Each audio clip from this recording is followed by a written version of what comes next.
আমি ওই বিজয় সরণির ওখানে একটা মূর্তি ছিল না বিরাট, শেখ মুজিবুর রহমানের, আমি ওখান থেকে যাওয়ার সময় সবসময় দেখতাম। আমি অনেক সময় আমার যে গাড়ি চালক ওকে বলতাম, আমার জাহিদ জানো এই মূর্তিটাকে না একদিন লোকে মাটিতে নামিয়ে দিবে, আমি কিন্তু থাকবো না তখন, দেখবে তুমি মানুষে নামাবে। কারণ এত অন্যায় অবিচার ওই নামে হচ্ছিল, কিন্তু আল্লাহর অসীম করুণা যে আমি বেঁচে থাকতেই দেখে গেলাম যারা আপনার ভারতীয় আধিপত্যবাদের আইকন মানে তাকে ব্যবহার করে ভারতীয় আধিপত্যবাদকে যে প্রতিষ্ঠা করেছিল বাংলাদেশে, সেই মূর্তিটাকে যখন নামিয়ে আনলো এবং আমি নিজের চোখে দেখে যেতে পারলাম, তার জন্য আমি আল্লাহর কাছে শুকরিয়া জানাই। শরীফ ওসমান হাদির সঙ্গে আমার একবারই দেখা হয়েছে, ওটাই আমার প্রথম দেখা এবং ওটাই আমার শেষ দেখা। আমি একটা সেমিনারে গেছিলাম, সেখানে হাদি বক্তা ছিল, অল্পক্ষণ ছিল, আমরা একসঙ্গে ঢুকছিলাম, তখন হাদির সঙ্গে আমার 2 সেকেন্ড কথা হয়েছে।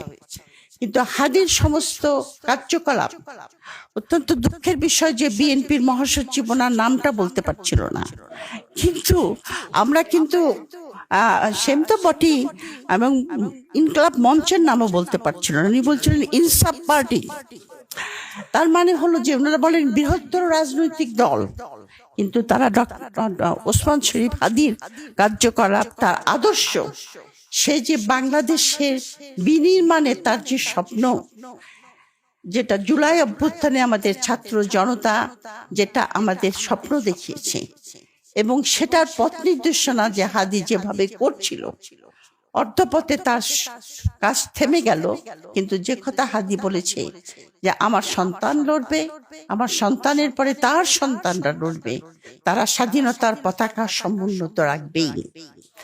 সুতরাং ঢাকা ইউনিভার্সিটি এবং অন্যান্য আমাদের যে ছাত্র, তারা সবাই আমার ছাত্র, জাহাঙ্গীরনগরের যারা পড়েছে তারা তো অবশ্যই ছাত্র, এদের প্রতি আমার অসীম স্নেহ আছে।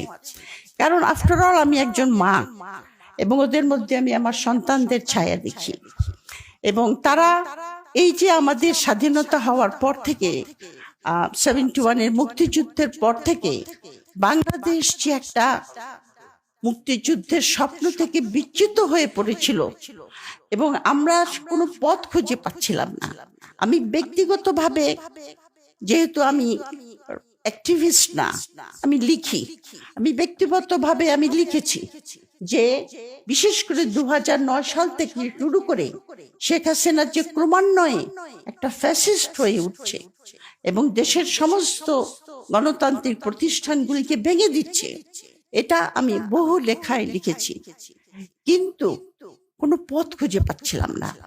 আমার মনে হচ্ছিল যে আমরা বোধহয় এখান থেকে আর বেরোতেই পারবো না। আমি ওই বিজয় সরণির ওখানে একটা মূর্তি ছিল না বিরাট, শেখ মুজিবুর রহমানের, আমি ওখান থেকে যাওয়ার সময় সবসময় দেখতাম।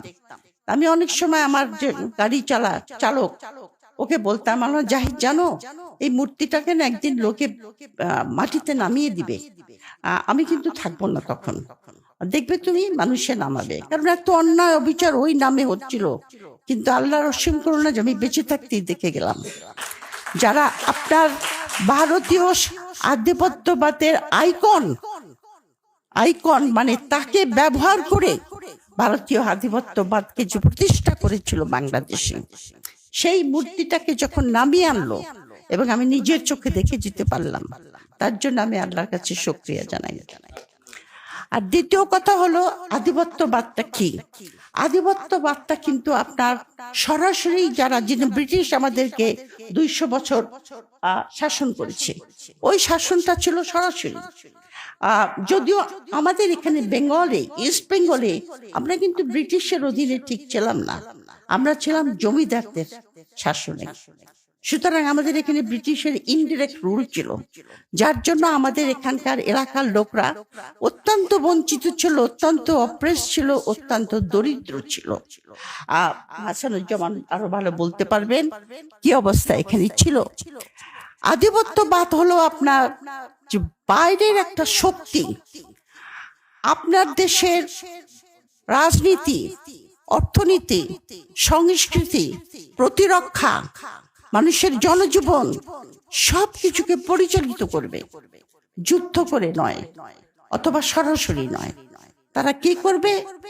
বিভিন্ন ধরনের কলা কৌশল, যেটা এই বইটার মধ্যে খুব সুন্দর করে আমি চ্যাপ্টারগুলি দেখলাম, খুব সুন্দর করে লেখক তুলে ধরেছেন যে কত রকম কৌশলের দ্বারা যে জিনিসটা ঘটে সেটা হলো মানুষের মননকে অধিকার করে নেয়, মানুষের চিন্তা, মানুষের মানসিকতা, মানুষকে চিন্তা করতে শিখায় যে আমার কোনো নাই, স্বকীয়তা নাই, আমি একটা আমার কোনো চিন্তা করার ক্ষমতা নাই, আমি কে আমি তা জানি না, আমাকে বাইরের শক্তি যা করতে বলছে আমি তাই করব। এটাই হলো আধিপত্যবাদ, বা যেটাকে আমরা বলি হেজিমনি। হেজিমনি কথাটা সবচেয়ে প্রথম বলেছেন গ্রামস্কি বলে একজন পলিটিক্যাল ফিলোসফার, এবং এই হেজিমনি কথার সময় তিনি সবচেয়ে বেশি ইম্পর্টেন্স দিয়েছেন বা গুরুত্ব দিয়েছেন, সেটা হলো কালচারাল হেজিমনি, মানুষের মনকে অধিকার করে নেওয়া। এটা কিন্তু একটা বিশাল ব্যাপার। ওয়েস্ট বেঙ্গলের একজন লেখক আছেন আশিস নন্দী, নিশ্চয়ই নাম শুনেছে যারা ছাত্রছাত্রী, তার একটা বই আছে, বইটার নাম হলো ইন্টিমেট এনিমি। তার মানে হলো যে ওই শক্তিটা আমার বন্ধু বেশে, কিন্তু সে আমার অন্তরকে অধিকার করে নিয়েছে, অধিকার করে নিয়ে সে আমাকে চালিত করছে। এটাই হলো আধিপত্যের একটা ভয়ঙ্কর রূপ, এবং এই আধিপত্যকে প্রতিহত করতে হলে, এবং আমি অত্যন্ত কৃতজ্ঞ আমার ইয়াং জেনারেশনের কাছে যে 5th of July রেভলিউশনটা হয়েছে, কারণ আমি ভাবতে পারি নাই যে আমি বেঁচে থাকতে হাসিনার পতন দেখে যাব। তাদের সাহস, তাদের দৃঢ়তা, তারা যেভাবে এই আন্দোলনকে গুলির মুখে, দমন পীড়নের মুখে দাঁড়িয়েছে, তাতে আমার বুকটা তাদের জন্য অহংকারে ভরে গেছে যে এরা আমার দেশকে স্বাধীন রাখতে পারবে, এরা আমার দেশকে আত্মমর্যাদার সঙ্গে রাখতে পারবে, এরা আমার দেশের জনসাধারণকে, নিপীড়িত জনগোষ্ঠীকে মুক্তির পথ দেখাবে।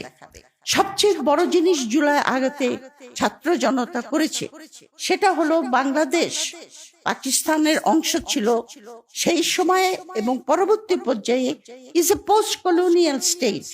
It is not a modern state, not even post-modern to knowing, not even a modern state. It is a colonial, post-colonial state. তার মানে ব্রিটিশ আমলের যে আইন, মানে শোষণ করার, ব্রিটিশ আইনের যে প্রাতিষ্ঠানিক রূপটা, মানুষকে শোষণ করা, সেগুলি সবই রয়ে গেছে। আমরা স্বাধীন হয়েছি, কিন্তু রাষ্ট্রযন্ত্র পরিচালিত হয় সেই ঔপনিবেশিক চিন্তাধারার দ্বারা তৈরি আইনের দ্বারা। এই পোস্ট কলোনিয়াল স্টেটগুলিকে চালায় সেই দেশগুলির এলিট শ্রেণী। এই এলিট শ্রেণীর মধ্যে পলিটিক্যাল পার্টি আছে, আর্মি আছে, সুশীল সমাজ আছে, ব্যুরোক্রেসি আছে, ইউনিভার্সিটির টিচারও আছে। এই এলিটরা রাষ্ট্রযন্ত্রকে ব্যবহার করে।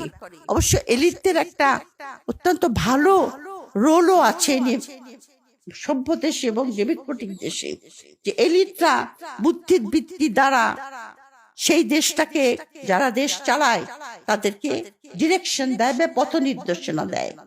কিন্তু যেখানে এলিটরা জনগণকে বঞ্চিত করে, রাষ্ট্রযন্ত্রকে ব্যবহার করে নিজেদের স্বার্থের জন্য পরিচালিত করে, তাদেরকে যেটা বলা হয় যে তারা হলো তোমার পেটি বুর্জুয়া, বা যারা মানে এলিটের নাম ধরে জনগণকে ঠকায়। 24-এর আন্দোলন বা আপরাইজিং বা বিপ্লব, যেটাই আপনার বলেন না কেন, আমি মনে করি যে ওটা ছাত্র জনতার সঙ্গে বাংলাদেশের 80% লোক ছিল আপনার প্রান্তিক জনগোষ্ঠী। আপনি দেখেন যারা মারা গেছে তারাও কিন্তু বেশিরভাগই প্রান্তিক জনগোষ্ঠী, যারা আহত হয়েছে তারাও প্রান্তিক জনগোষ্ঠী, কারণ তাদের জীবন কিন্তু চরম হতাশায় পৌঁছে গেছিল। পুলিশের অত্যাচার, ডিপ্রাইভেশন, স্বাস্থ্য, শিক্ষা, রাষ্ট্রের কোন রকম সুযোগ সুবিধাই তারা পাচ্ছিল না।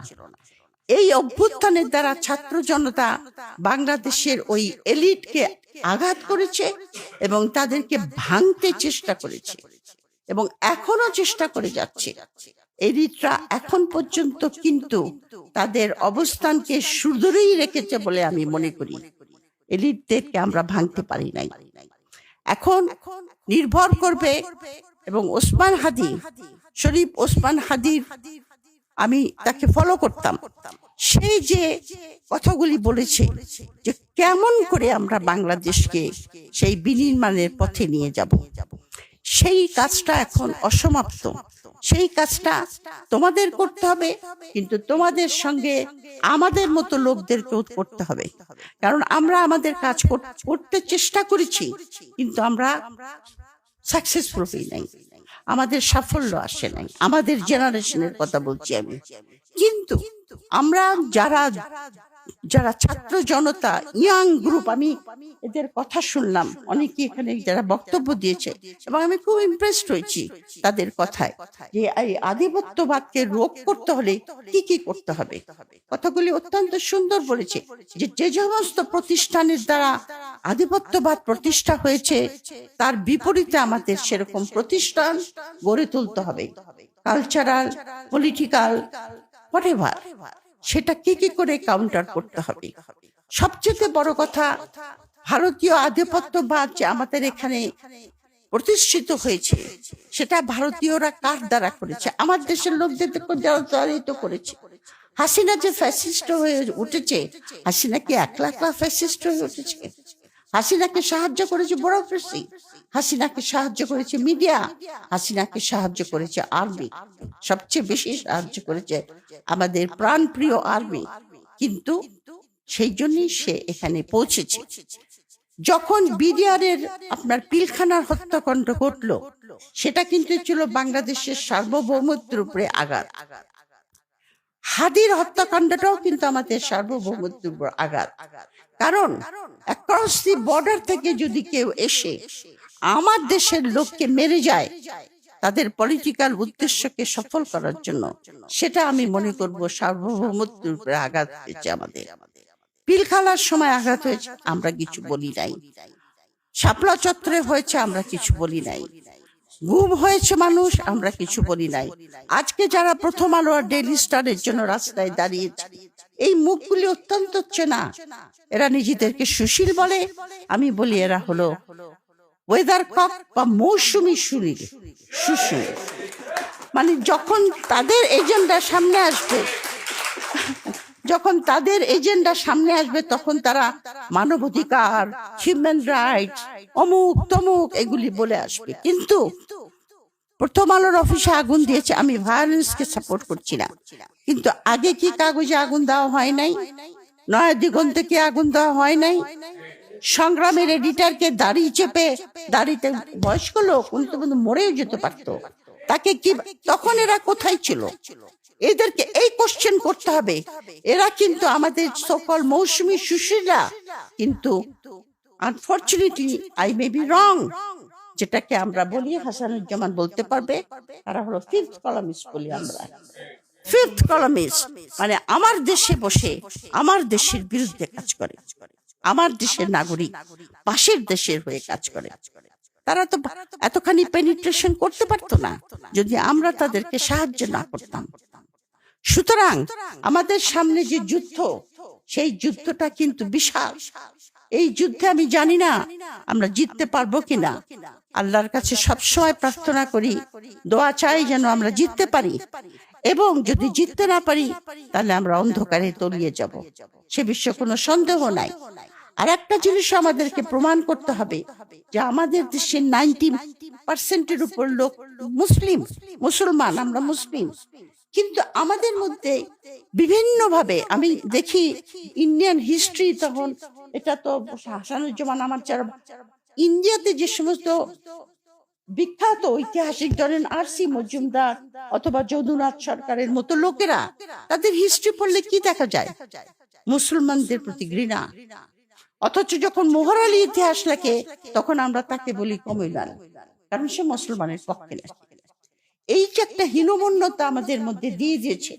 এমনকি 71 কনস্টিটিউশন তৈরি করার সময়, যেটা ইন্ডিয়ার ছায়াতে তৈরি হয়েছে, দেখেন তার মূলনীতির মধ্যে কি ছিল?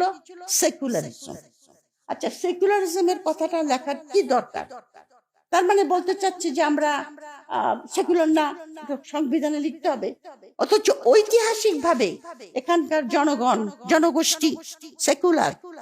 যখন সুলতানি আমল ছিল, পালদের আমল ছিল, মোগলদের আমল ছিল, বড় বড় scholar like Eaton and Asim Sen and others, যারা ইসলামাইজেশনের উপর বই লিখেছে সাউথ এশিয়াতে, তারা পর্যন্ত বলেছে যে এখানে কোন রকম ফোর্সফুল কনভার্সন হয় নাই, এখানকার ইসলাম প্রচার হয়েছে সুফিদের দ্বারা। সুতরাং এই যে একটা হীনমন্যতা আমাদের ভিতরে ঢুকে দিয়েছে যে আমরা মুসলমান মানি আমরা কমিউনাল, সেকুলারিজম রাখতে হবে আমার সংবিধানে। কেন? আমরা সবসময় সেকুলার, সুলতানি আমলে সুলতানদের বড় বড় পজিশনে হিন্দুরা করতো, চাকরি করতো। তারপরে পাল আমলে তো রীতিমতো, তখন অবশ্য মুসলমান ছিল না, কিন্তু হিন্দুদেরকে তো তারা কোনো পারসিকিউট করে নাই। এটা আমাদের ঐতিহ্য, এটা আমাদের ইতিহাস, এটা আমাদের কাউকে বলে দিতে হবে না যে আমি সেকুলার, আমি মুসলিম কিন্তু আমি সেকুলার। আমি অন্য ধর্মের যারা বাস করে তাদেরকে সম্মান করি, তারা যে সমস্ত ধর্মীয় অনুষ্ঠান করতে চায় সেখানে তারা এগুলি ফ্রিলি করতে পারে। এখানে আমাদের তাদের কোনো কমিউনাল ফিলিংস নাই। সুতরাং আমাদের এই হীনমন্যতা থেকে বের হয়ে আসতে হবে। আগেও আমাদের কিছু বক্তা বলেছেন আমাদের জ্ঞান অর্জন করতে হবে, কারণ বুদ্ধিবৃত্তির দ্বারা আপনার ছাড়া এই যুদ্ধ জয় করা যাবে না। আমার মনে আছে আমি যখন আমার হাজবেন্ড কলম্বিয়াতে যখন ছিলেন, আমি তখন কলম্বিয়াতে আমার পিএইচডি থিসিসের জোগাড় করছিলাম, মেটেরিয়াল। তো ওদের কলম্বিয়া ইউনিভার্সিটির লাইব্রেরিতে, মেইন লাইব্রেরিতে অনেকগুলি লাইব্রেরি আছে। একটা লাইব্রেরি আছে বাটলার হল লাইব্রেরি, বিশাল, মানে কত তলা, বেসমেন্ট পর্যন্ত খালি বইয়ের ঠাসা। তা আমি বাসায় এসে আমার হাজবেন্ডকে বললাম, আসলে না আমেরিকানদেরকে হারানো যাচ্ছে না, বা অথবা পৃথিবীর এত বড় পাওয়ার হয়েছে বিকজ অফ দেয়ার জ্ঞান চর্চা, বিকজ তারা এত পড়াশোনা করে। এখন অবশ্য ট্রাম্পের আমেরিকার কথা বলছি না আমি, কিন্তু আমেরিকা আজকে যেখানে উঠেছে খালি বুদ্ধিবৃত্তির চর্চা করা। এমনকি ইন্ডিয়াতে আমি বলবো, ইন্ডিয়াতে যে জাতীয় বুদ্ধিবৃত্তির চর্চা হয় আমার দেশে তার 1% হয় না।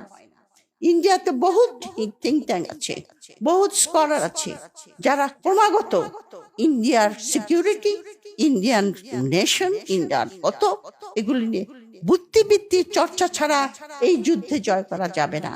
আর একটা হলো চর্চা করতে হবে আমাদের সংস্কৃতি, যেটা ওসমান হাদি শুরু করেছিলেন। আমাদের সংস্কৃতি অত্যন্ত রিচ। আমাদের গ্রাম বাংলায় যে সমস্ত অসংখ্য গান, অসংখ্য আপনার খেলাধুলা, অসংখ্য আমাদের যে কুইজিন বা খাওয়া দাওয়া একটা এলাকা, এগুলিকে আমরা চর্চা করি না। আমরা নিজেদের হীনমন্যতা থেকে অন্যের সংস্কৃতিটাকে বেশি গ্রহণ করি, সেখান থেকে বেরিয়ে আসতে হবে। লাস্টলি আমি বেশি সময় নিয়ে ফেলছি, লাস্টলি আমি যেটা বলবো সেটা হলো আমার দেশে একটা জনমূল পরিচালিত একটি সরকার, তৃণমূল জনগোষ্ঠী দ্বারা পরিচালিত একটি ডেমোক্রেসি দরকার, গণতন্ত্র দরকার। ওই গণতন্ত্র নয় যে একদিনের ভোটে গণতন্ত্র আসবে। একদিনের ভোটের পরে যেটা আসবে সেটাকে আমাদের করতে হবে অ্যাকাউন্টেবল এবং ডেলিবারেটিভ, মানে জনগণ কন্টিনিউয়াসলি সেটার মধ্যে পার্টিসিপেট করবে। সুতরাং সেদিকেও আমাদের নজর দিতে হবে, কারণ সেই জাতীয় জনগণ সংঘবদ্ধভাবে যে সরকারকে সাপোর্ট করে সেই সরকারকে বা সেই দেশকে কিন্তু কেউ দমন করতে পারে না। ইতিহাসটা সাক্ষী। কারণ আলেকজান্ডার গ্রেট যখন ইন্ডিয়া আক্রমণ করেছিল তখন ইন্ডিয়াতে ছোট ছোট জনপদ ছিল, যে সমস্ত জনপদগুলি আপনার জনগণ দ্বারা সমর্থিত ছিল না, তারা প্রথমেই আলেকজান্ডারের কাছে সারেন্ডার করে দিয়েছে। কিন্তু যারা জনগণের দ্বারা ছিল তারা কিন্তু তাকে রেজিস্ট করেছিল। আমরা পুরুর ঘটনা জানি। সুতরাং জনগণ সাপোর্ট একটা সেই জাতীয় সরকার আমাদের দরকার হবে। আমি যেটা বলবো যে আপনারা নির্বাচন যদি হয়, আমি জানি না, নির্বাচন নিয়ে অনেক আশঙ্কা দেখা দিয়েছে, আমরা হ্যাঁ ভোটটা যেন দেই, যেন সংস্কার আমরা করতে পারি, এবং যেই সরকারি ক্ষমতায় আসুক না কেন সেই সরকারকে এই ছাত্র জনতা এবং আমাদের যতটুকু ক্ষমতা আছে আমরা সব সময় তাদেরকে অ্যাকাউন্টেবল রাখার চেষ্টা করব, এবং ভারতীয় আধিপত্য থেকে বেরিয়ে আসার জন্য শেখ হাসিনা যে সমস্ত চুক্তিগুলি করেছিল এটা আমাদের ডিমান্ড করতে হবে। পলিটিক্যাল পার্টি যে আপনাদের ম্যানিফেস্টোতে লিখেন যে চুক্তিগুলি করে গেছে শেখ হাসিনা, ওগুলিকে রিভিউ করা হবে আবার পার্লামেন্টে। রিভিউ করে যেগুলি জনগণ সাপোর্ট করবে সেগুলি থাকবে, যেগুলি করবে না বাকিগুলি বাদ। এটা হলো ফার্স্ট স্টেপ। তা এইটুক বলে আমি শেষ করব। অনেক ধন্যবাদ আমার ছাত্র ছাত্রীদেরকে, আমি ওদেরকে নিজের সন্তানের মতো মনে করি। Thank you.